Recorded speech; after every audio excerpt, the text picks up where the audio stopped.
Hello, all you scaredy cats and kittens, and welcome to the Two Scaredy Cats podcast, where we talk about all things strange, unusual, and paranormal. We're your hostess with the mostest. I'm Stacie. I'm Kara. So, Kara, it's been a hot minute. You didn't get to record with me last time because you were out of town in D.C., I believe it was, or you were somewhere. Washington, D.C. Yeah, somewhere not here. Or what's been going on, or what's up? Well, like I said, I was in Washington, D.C. Glad we got out when we did, because I think all the stuff going on down there started, on our flight home. Oh, wow, that's crazy. From D.C., yeah, as we know. But, I mean, it was normal con. It's good. Yeah, the Apple store. I was living in there. Because there's a really cool Apple store across from the convention center.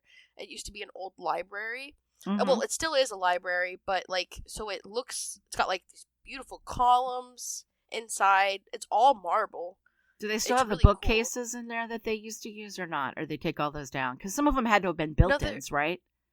So the bottom floor is all Apple store, and the top part, there's a top stairs, and the top is the library.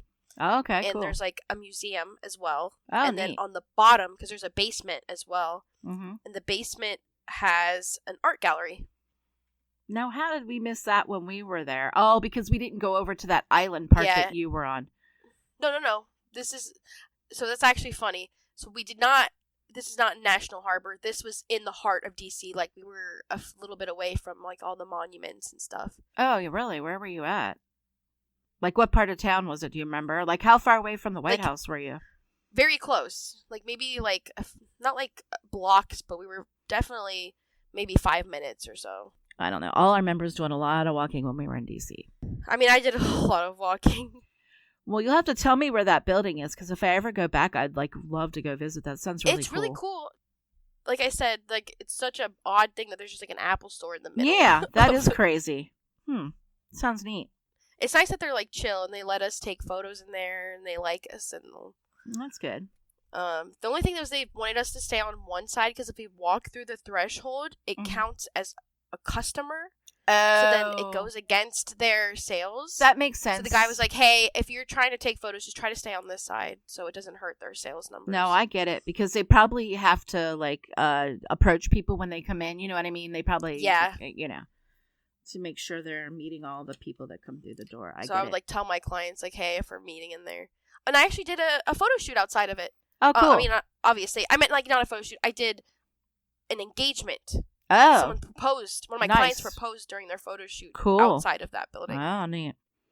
That went well because I was a little nervous just because everything that could go wrong started to go wrong, as we were leading. Because it was, the tail end of the photo shoot. We were going to go outside to take some last-minute photos, but that was when the proposal was going to happen. Oh. But then the assistant, or, the friend that was with us that was going to go, tell people, of course, dropped their prop, and there was a bunch of beads inside, so they got all over the Apple store floor. Oh, no. Oh, my gosh. And then we were I was looking at my watch, oh, my God. There's only so much time left in this shoot. And then there's people, who their friends were going to be meeting up outside secretly to surprise them. Right. So they could see the thing. So it was just... It all went okay, and then, of course, so we're finally about to be lining up, we're walking them over, and, they got the box, the ring, and this couple just blobbles right in the back, and, they're literally about to go on a knee, and I was and they're is this, and they just come over and ask us, they're is this how you get in the building? I'm this is a door, just open the door, just go in, please, we're trying to do something, and then they just stood there in the background, and then they came back down to us again to ask, and the person was actually, there's a door on the other side. Why don't you try that one instead? Because this is, they didn't get the hint that there was something about to happen. Yeah, that's funny. So I was oh my goodness. Well, at least it got done. You got the pictures you needed, and they were happy, so that's all that everything matters. was good, so it was fine. It was just very...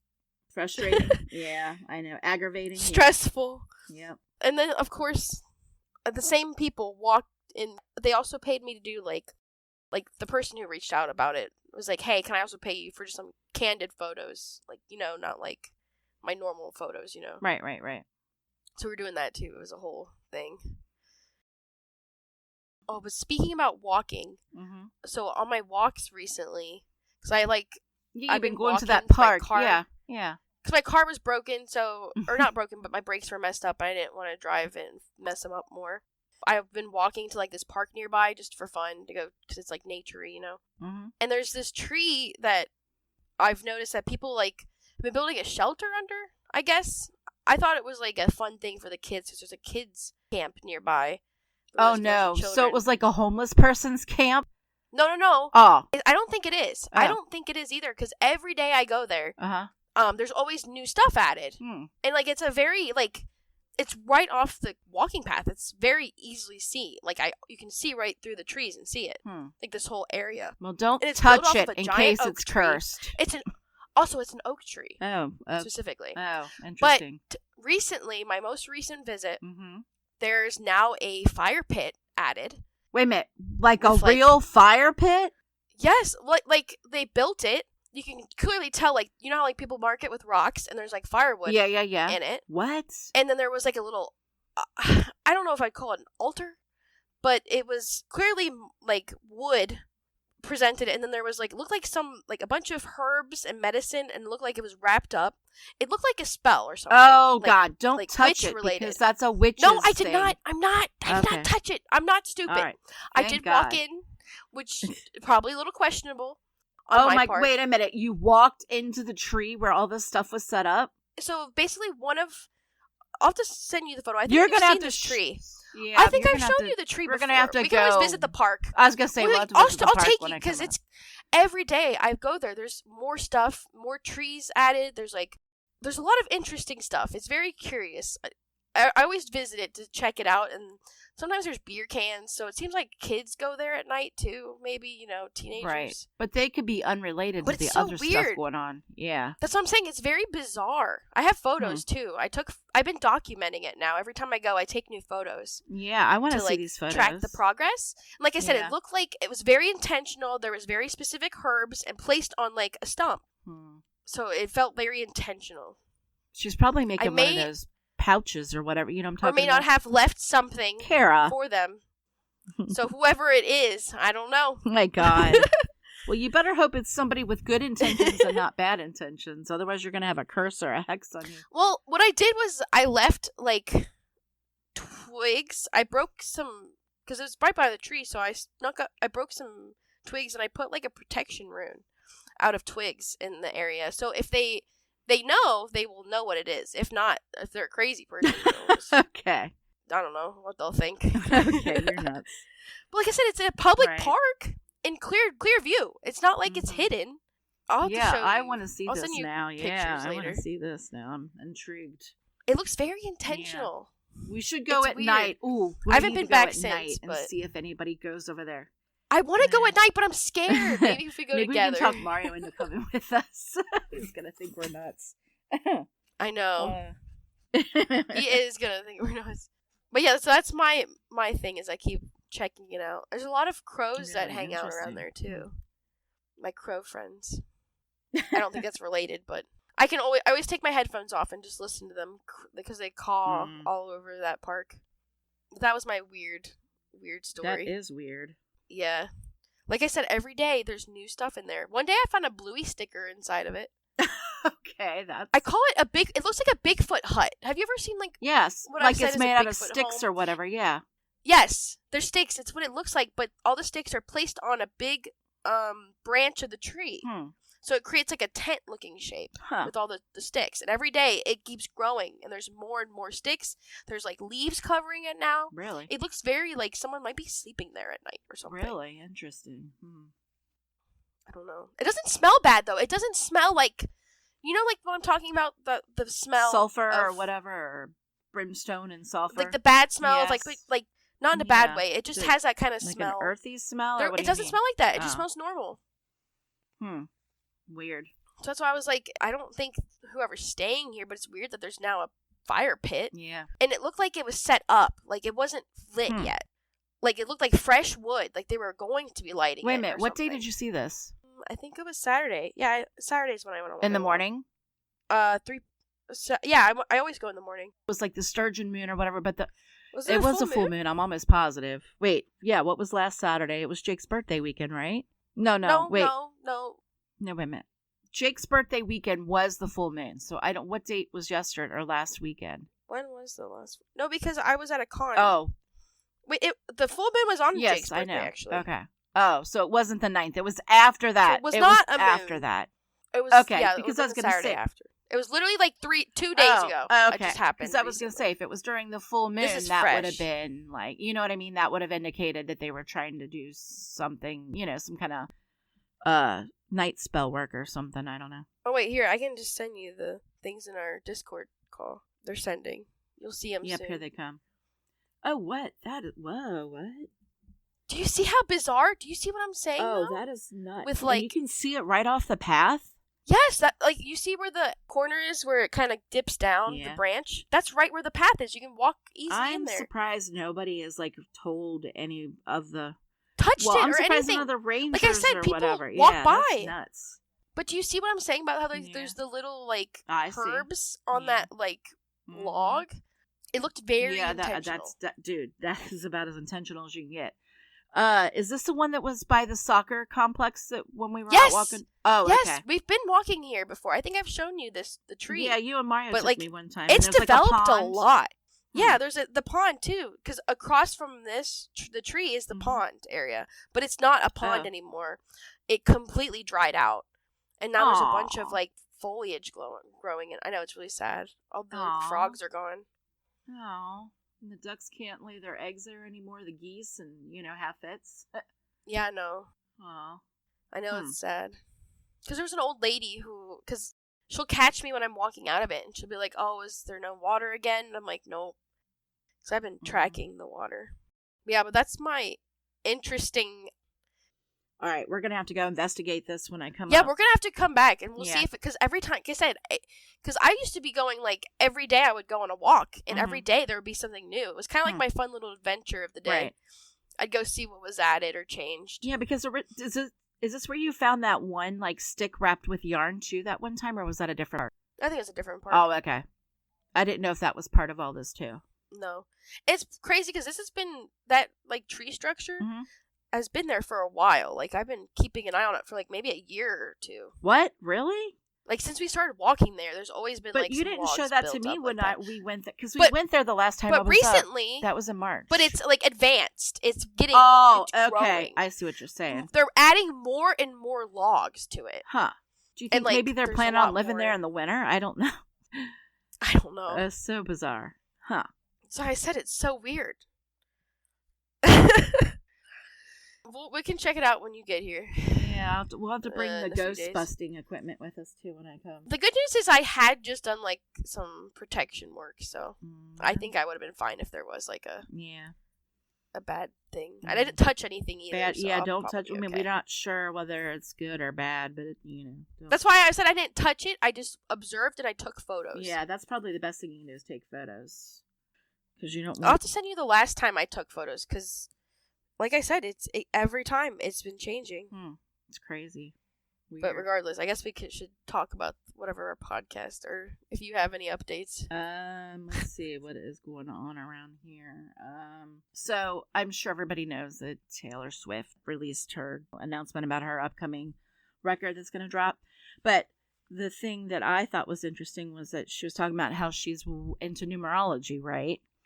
So I was curious because I think I've done numerology before, or plugged in some numbers. I don't remember what they were, but I was curious. So I was like, I wonder, because she's like, oh, you just add up your birthday and it'll tell you what your numbers were. So I was curious what our family's, numbers were. And I found out, this is so strange, that so you and Dad and Jake all have the same number. Your number is 9 when you add your birthday, your the numbers of your birthday together. But Sam and I's numbers are special numbers apparently, and I don't know how I've never known this for all my times that I'm interested in weird, strange stuff. But okay, so in numerology, like when you add your birthday up, you get a number. You got to break it down, okay? And you either get a number between 0 and 9, which I said that you, Dad, and Jake are all 9s. But me and Sam are what they call 0 through 9, or 1 through 9. And that's the number 11, which is like a repeating number, and the number 22. So Sam's a 22. I thought the numerology is supposed to be like one single number. Well, that's just it. Let me do an example so everybody kind of understands what I'm talking about. And we'll use mine as an example. I was born in May on the 31st in 1973. Yes, now everybody can go figure out my age. But anyway, if you add these numbers up, okay, so you would add the 5 plus the 31 plus the 1973. But you don't add it up just like that. You got to add it out separately. So you got to add 5 plus 3 plus 1 plus 1 plus 9 plus 7 plus 3, which gets you to 29 if you add all that up. Okay. And then from there, because you got to figure out what your number is from that, because usually you get like a higher number. Does that make sense? Because there's still two numbers. You need to break it down even further. So mine was a 29. But if you add 2 plus 9 together, what do you get? You get 11. But anyway, so the number 11 is like it's called a master number. That's what I was trying to say. Oh. And because it's twice. So like, does that make sense? Like one repeated twice. And Sam is also a master number because when you add up his birthday, which if anybody cares, it's 6/26/2006. And that also ends up being a master number of 22 when you add it up. Now, Sam's you can't break down anymore because his is already a master number. And they say if you get a 22 or 11, you stop. But usually, if you add your numbers together, you'll get like a double-digit number. And then you got to break it down to a singular number. So anyway, these master numbers are special numbers because there's like a significance for them. And the number 11, apparently, is considered to spiritual enlightenment, heightened intuition, and a strong connection to the spiritual realm, which I think is a bit interesting because of all the stuff that I'm always searching and believing in, strange, weird things, I guess, that, normal people don't believe in. But apparently I don't know if reincarnated is the right word to use, but apparently I'm on some kind of life mission that I don't know about because I have to contact my spirit guides or they're not pointing me in the right direction, or my guardian angels, or whatever you want to call them, to find out what my mission is this time around, because apparently, I didn't do it right the other how many ever times I've been on this earth. So yeah, so now I feel like I've got to go on some giant quest and figure out, what I'm supposed to be doing to help, save the world, I guess. I don't know. Which I thought was very interesting and fascinating and crazy. And here's the weird thing. Ever since I did this for the past couple days now, when I look at the clock, I keep seeing 11:11. Like I looked at it around the 11 o'clock hour, and it was 11:11.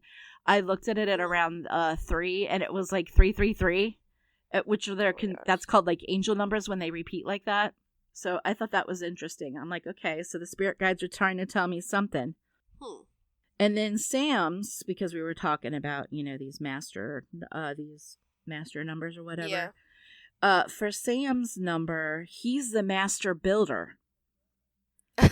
Okay, which is crazy that like one of us is like this person that's supposed to go on this great quest and help save the world, and he's the builder, and it basically signifies immense power, balance, and harmony and spiritual wisdom. And these people are basically have the ability to turn dreams into reality. Yeah, which I thought was fascinating because it kind of explains a little bit about Sam and some of the, you know what I mean? Because like people always say, oh, Sam's an old soul, and I you know what I mean? Like I kind of get that now that know about the master number. But I thought it was all interesting. If anybody's interested in finding out about numerology, because there's like lots of really cool stuff related to it. Taylor Swift talked about it. You can listen to it on the New Heights podcast if you really want. But yeah, I thought it was interesting. You can look it up. There's like tons of stuff online. I thought it was really fascinating. And like actually you can do like every day you can go in and run the numbers and add them up, and then you can get information about the day and how to handle things and stuff. So it's kind of almost like tarot cards. How like tarot cards can help you with your day and figure out what path you need to be on or what you need to be doing. It's kind of like what numerology is. And one last thing has anybody seen, I don't even know if you've watched this yet, the K-pop Demon Hunters show? Oh yeah, I did some photo shoots of cosplayers. Oh my god, did you? This past weekend. Okay, I think I did a Zoe. I did 2 Zoes actually. Okay, I think you and Elle and Elizabeth should do a cosplay of them. I think I could just totally see you all doing it. I think it would be so funny. But anyway, that show is really cool. Well, Elizabeth's actually done one. She did Mira. Okay, did she? Okay. Yeah.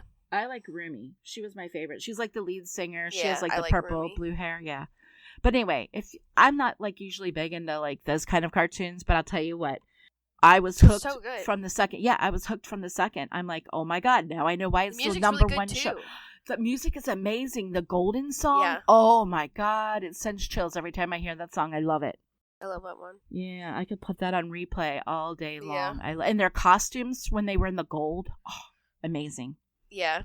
Well, I actually took photos of one of the boys, the Saha boys. Or oh yeah, yeah, really cool. I did Mystery, the one with like the purple hair. Oh yeah, the one that the one girl had a crush on. Yeah, we did like a date photo shoot. So my client actually had access to one of the hotel's top areas, so there was like a rooftop. So we cool. took some photos up there in the like a rooftop lounge. Yeah, neat. And they let us take photos there. It was cool. But she was doing Zoe, and then her friend was doing Mystery, the purple-haired one. Oh my god, that's so funny. You'll have to send me. I'd like to see that. That sounds cool. I'll have to check it out, or I could come up and yeah.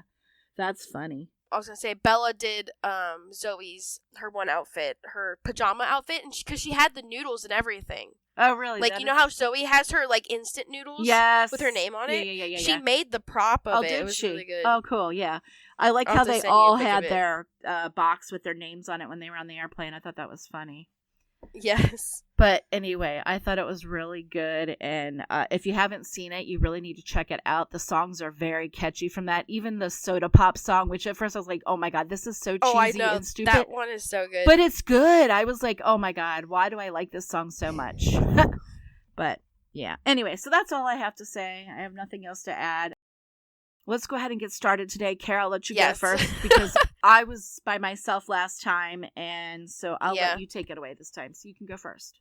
This is a pretty crazy one, guys. Like, I'm surprised I never heard of it because this is kind of a wild story. All right, so we're going to be talking about the Black Hope Curse. So, never heard of it. Let me take you back to the 1980s in a suburb of Houston, Texas, called Newport. Our story takes place in a nice neighborhood. These are brand new, freshly built homes. And Sam and Judith Haney had been hunting for a home, and they ended up purchasing one of these homes. They were so excited because it was basically their dream home. It was on the corner of this new development. Things were going pretty good at first when they moved in. And like, what more could you ask for? They got their dream home. They were like, all right, you know what? What if we add a swimming pool? So they decide to add a swimming pool. And that is when things started to get a little odd. So they were starting to prep for it. And I guess someone had kind of got news that they were about to be building a swimming pool. And a mysterious man had shown up on their doorstep. This man, his name was Jasper Norton. And they gave them a very ominous warning saying, hey, I noticed you guys were trying to add a pool in your backyard, but there's something you know about your backyard. And he essentially told them that there were actually graves in their backyard. So the man showed him exactly where in the backyard they were, which happened to be the exact spot they were about to build a pool. Oof. And they were like, oh, that's kind of weird. I feel like any sane person would have like went to the police. Like, what would you do if someone told you, hey, there's actually graves in your backyard? Well, by law, aren't you supposed to go to the police so they can make sure they're not like human remains or whatever? I thought that's how it works, because that happened on. I mean, this is 1980s when you think about it. So I was gonna say, because that happened out here on a building site. The new one they're building out here.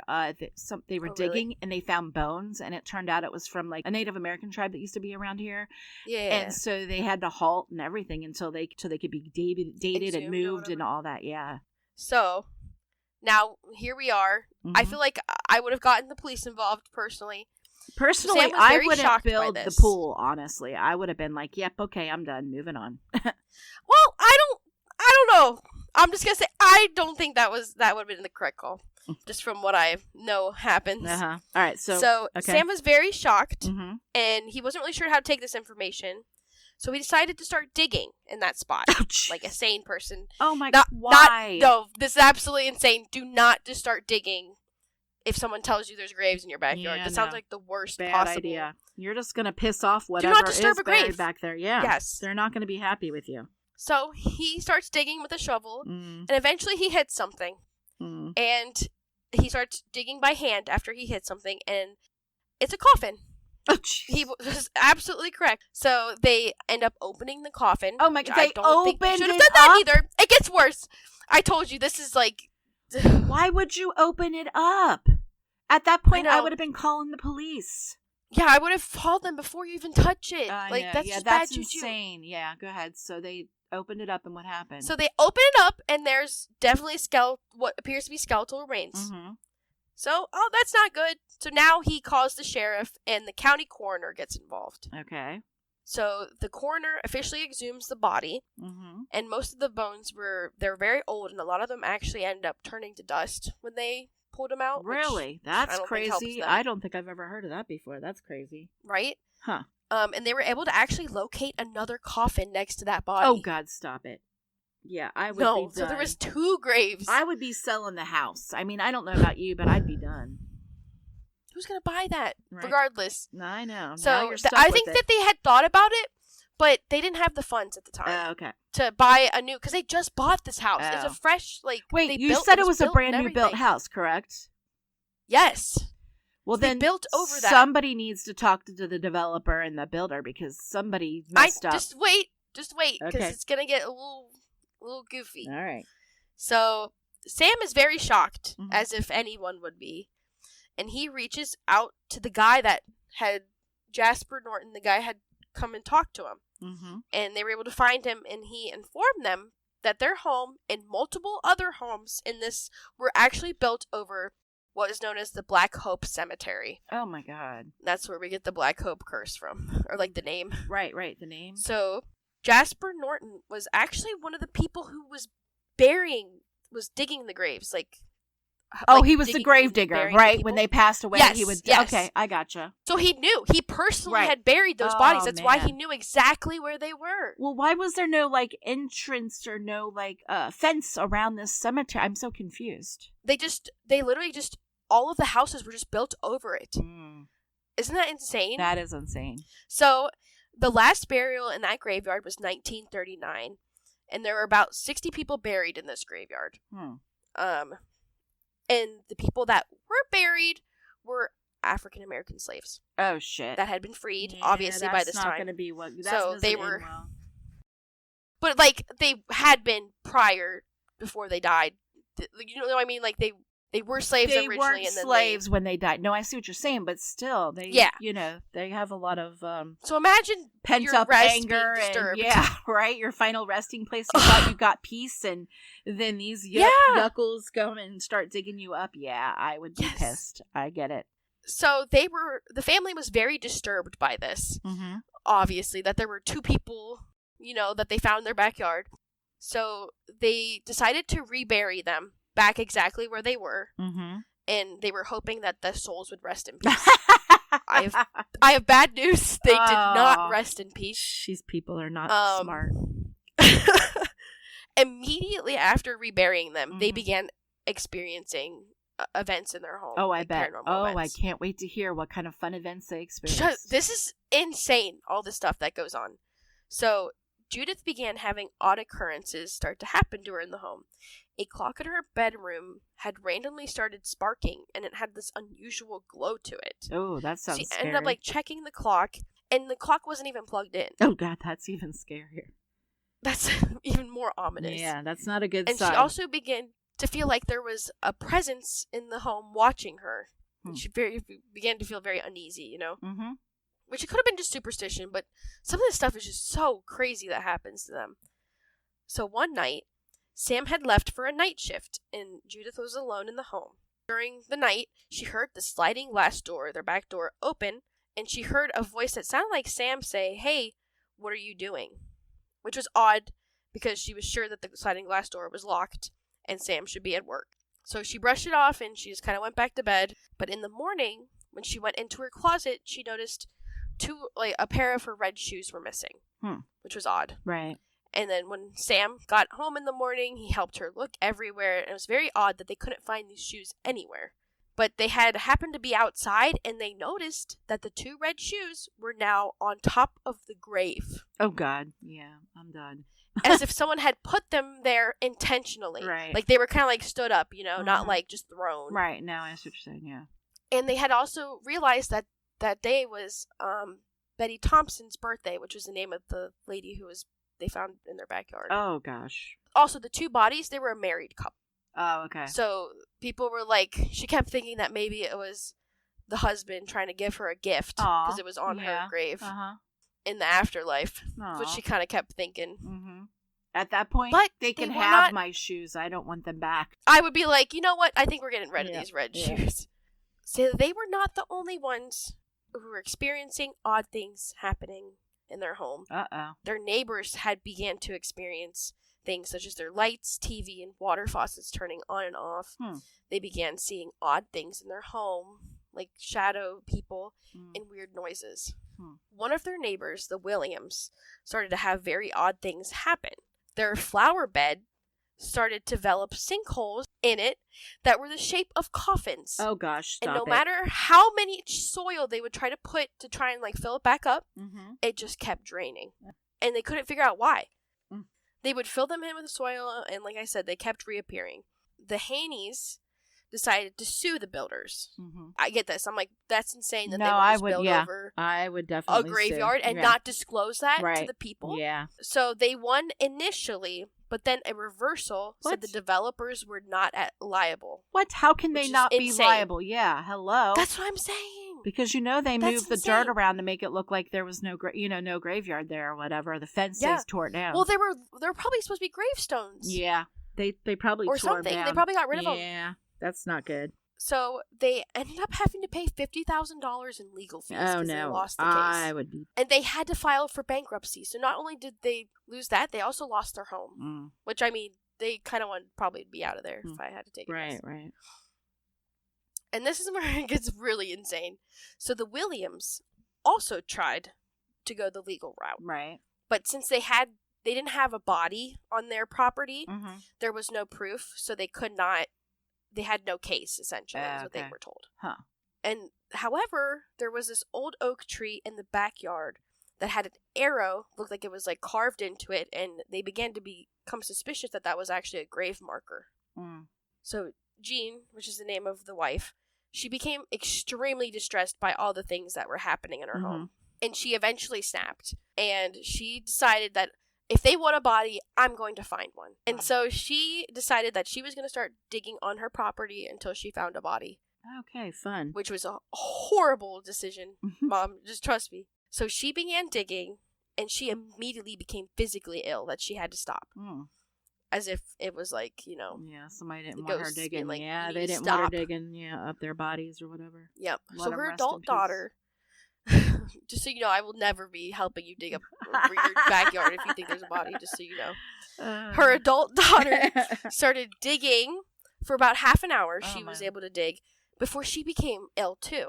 Like she no longer she lost consciousness and couldn't dig. Oh my gosh, yeah, no, that doesn't They sound had good. to take her to the hospital because she started suffering a heart attack. Oh my gosh. And she ended up dying. Oh, stop it. The daughter died. Isn't that That's absolutely awful. insane? Yeah. The family immediately picked up and they moved out to Montana for a bit. And then they end up have to sell the house. Or tried to get rid of it at least. And they end up moving into another home in Texas. And the others in the neighborhood still report paranormal activity today. So, and this was actually adapted into a movie. It's called The Grave Secrets. So if you're curious and want to see more about this story, there you go. Isn't this a crazy story? All I've learned is do not keep digging. Yeah, right. As soon as somebody tells me there's dead people buried in my backyard, I'm done. I'll call the cops or whatever. I know. I think we've learned our lesson. Yeah, I will not be messing around with that. That's for sure. Yeah. That's crazy. They end up losing their daughter because of that. I feel like after the mom did, I would have been like, I'm too superstitious. Right? To keep digging. Clearly, it does not want to be disturbed further. Exactly. It's trying to tell you, they're trying to tell you something. Like, don't disturb them. They want to rest in peace. That's sad. All the way around, that's sad for the people that were buried there that, now that their family members don't even know where they're buried at anymore. Which is kind of weird. Why has nobody from their family, though, come to claim the bodies? Because it was, remember the last time the bodies were found, 1939? Well, yeah, most but there probably had grown up and died by then. But there has to be some family, you know what I mean? Some family member that's left. I'm sure there are, but it just makes you wonder why they don't come and, save their great granny or grandpa or whatever. They also might not realize that they're buried there. I don't think there's a lot of records kept of it. That's true, especially if they were slaves at one point. You know what I mean? Yeah, that's what I'm thinking. They probably didn't have proper papers from back then. I don't know. I don't know, but it's a horrific story. I feel bad for the families. Yeah, it's sad all the way around for the families who had to deal with all the ghosts. They didn't even know. Yeah, it wasn't their fault. Yeah. Those ghosts should have haunted the people, the developers. The people who dug it up. Exactly. Yeah, why are the poor families that moving there being haunted? And I feel bad because they tried to even fight it in the court. Yeah, that's terrible. Which is insane. Which, I don't understand that. That does not make no sense whatsoever. But that is my story for the day. Oh, okay. Cool. What did you have for us today? So for today, it's not like a huge story, but it's interesting. So, I'm gonna take us into the Conjuring world just a smidge, okay? And especially the third movie, Annabelle Comes Home from 2019. But I'm not talking about Annabelle. I'm actually talking about an artifact in the Warrens Museum that is apparently haunted by an entity. The artifact or the item that I am referring to is Charon's coin. And this is about the Ferryman. I'm sure everybody has heard the stories of the Ferryman over the years. The Ferryman is basically a person that will transport the souls into the underworld into the underworld of Hades, basically. So, anyway, just a little backstory on Charon and how he fits into all this. Charon is actually one of the Greek god's children. His parents were Erebus, which is the god of darkness, and Nyx, which was the goddess of night. And those two had a baby, and that was Charon. And this baby is actually, when you translate their name, means fierce brightness. And people speculate that the reason why his name translates like that is because a lot of people, when they are going to the other side or passing away, they talk about how they see a bright light, right? So they speculate that that's, where the bright light comes from, and that's why his name means what it means. But anyway, so in Annabelle Comes Home, they reference the Ferryman with these coins that the Warrens had found or had been given to them because somebody's daughter had died and these coins appeared out of nowhere, and they basically are like cursed. So they had to keep them out of the way. But these coins, though, apparently in the mythology of the god Charon, if he's trying to transport you as a human into the underworld because you want to go save somebody that shouldn't have been brought to the underworld, like think of Hercules and all that, people had to use coins. And that's why there's these coins that the Warrens have in their museum. And the deal with the coins is in a lot of cultures, people put coins, well, actually not, it is used in a lot of cultures, but actually here, back in the day, before we had all the techniques that we use to embalm people and all that, in order to keep people's eyes, their eyelids open so they didn't, shut so you couldn't see their eyes anymore, people would put coins in their eye to help keep their eyelids open so they wouldn't shut. So that's where the kind of the coin and the eye thing come from. But anyway, so with our friend Charon, the deal with the coins is you have to pay him in order to be able to be transported. A living person has to pay him, not a dead person. So let me make that clear. Oh. If a living person decides they need to go to the underworld, to go save somebody or whatever, which is what was going on kind of in the Annabelle Goes Home thing. She was trying to go save her sister from being stuck in the underworld. So she had to pay these coins. And they had to be silver coins, by the way. He only liked silver because the pieces that were used back then were called obols. And these were like coins, and they were heavy, and they were made from silver. And that's the only type of coins that he would collect back then. Now, nowadays, and in today's times, that would equal $17 and some change, just so you know. So, but anyway, so that was the payment that you had to make, but you had to pay with 2 coins. You had to pay with 1 coin on the way down to the underworld, and then you had to pay with a second coin once, as like a tip after he gets you back. If you do not pay with the second coin, you only pay him with 1, then you're going to be stuck in the underworld forever.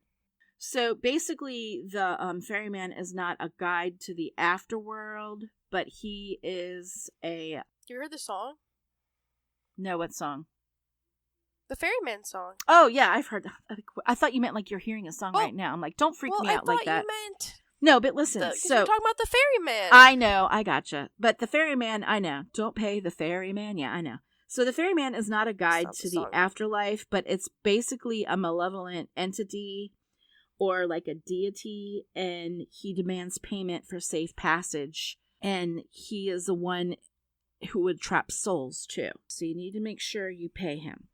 But when I was reading up on the ferryman, interestingly enough, the ferryman is actually called a psychopomps, which is basically a figure in mythology, religion, or folklore, whose role is to guide newly deceased souls to the afterlife and between both worlds. They can travel between both worlds, the world of the dead and the world of the living. But the word psychopomp comes from the Greek word of psyche, which is soul, and pomp, which is guide. So that's how you get, so basically it means like a soul guide or whatever. Their job is not to judge or punish, okay? So they're not there to decide whether or not, you're going to go to heaven or hell or, whatever. Their only job is just to guide your soul into the afterlife, and from there, they'll figure out which place you need to go to. Psychopomps can also manifest into various forms other than just, they can be like deities, spirits, angels, demons, or even animals, which is crazy to me. They say that sometimes, which I thought this was very interesting, they come as birds. And the bird form that they like to use most are ravens and owls. Oh. So it makes you think differently about our friends, owls and ravens, which is interesting because Edgar Allan Poe, remember, he always talked about the ravens staring at him and all that. So I wonder if he got that idea from, Greek mythology and stuff. Also, some of the common animals that these psychopomps like to take the form of horses and dogs. So in different cultures, there have been various figures that we have come across or that we may know. And some of those include Hermes. If you remember, Hermes was a Greek messenger. Yeah. God, he was like a god and he was a Greek messenger. Remember, he had little wings on his shoes or whatever. And he was known for guiding souls to the underworld. Now, I didn't know that. I thought Hermes was something different than that. And then we talked about Charon, and he's the ferryman who transports souls across. And the river that he actually transports souls across is the river Styx in the Greek mythology, which I think is interesting. And then there's Anubis. That's the Egyptian god associated with mummification and guiding souls to the afterlife. And then we have the Valkyries, which is Norse mythology. And they were warrior maidens who would select those worthy of Valhalla, which is, like their heaven basically for the Vikings. And then last but certainly not least is who we all refer to as the Grim Reaper. And he is a very popular figure who's associated with death in the afterlife. And he's often depicted as a skeletal figure with like a Sith. You've seen him. He's got the long bony fingers and stuff. And, we've seen him in Scrooge and all that as being the spirit of the future, right? Wasn't he basically the spirit of future or whatever? But anyway.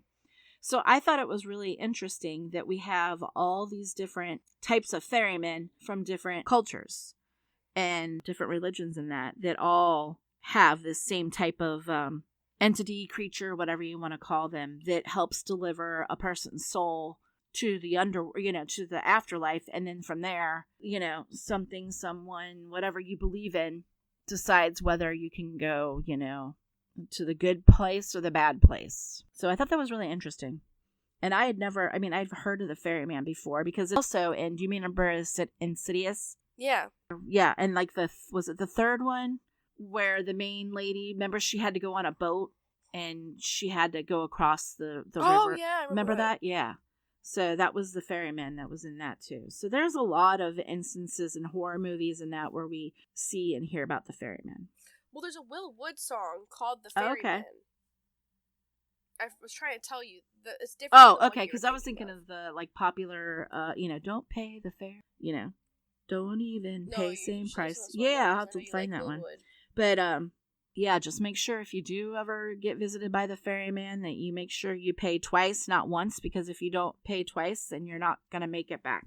I thought it was interesting though that they had these coins that are actually from this entity that they feel that that it was a big enough deal that they had it blessed by a priest too a couple times to make sure that the spirit that it's not like any residual or right something. Right, yeah, that the spirit, demon, whatever that was associated with it wouldn't get loose and cause havoc in the world. So, but yeah, that's all I have this week. All right. If you enjoyed the podcast today, please be sure to follow us on Instagram and YouTube at Two Scaredy Cats Podcast. And don't forget to leave a review on Spotify and Apple Podcasts. It really helps the show get discovered. And tune in 2 weeks for our next episode. And to you, all our scaredy cats and kittens out there, remember, curiosity didn't kill these two scaredy cats.